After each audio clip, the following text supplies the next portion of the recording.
ধ্বংসের দিকে তাকিয়ে মুচকি হাসি দেওয়া অদ্ভুত মানুষ আমি। হয়তো আমি পাগল, হয়তো অনুভূতির ভেতরেই কোনো এক গভীর অতল দুঃখ বাসা বেঁধেছে। তবু নিজেকে জোর করে হাসাতে শিখে গিয়েছি।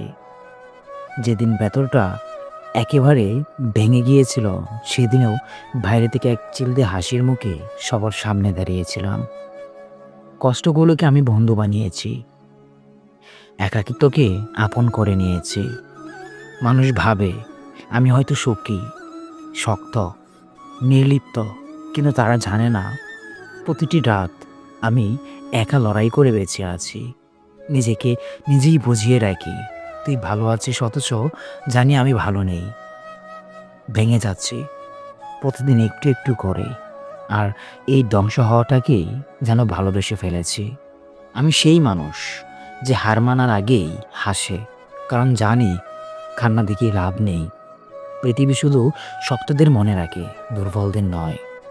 তাই আমি অনুভূতির আগুনে পুড়ে যাওয়া এক নীরব যোদ্ধা। আমার জীবন কোনো সুখের গল্প নয়, এটা এক নিঃশব্দ বিপ্লব, যেখানে হাসির আড়ালে লুকানো থাকে হাজারো না ভোলা কথা, ভাঙা স্বপ্ন আর হারিয়ে যাওয়া আমি।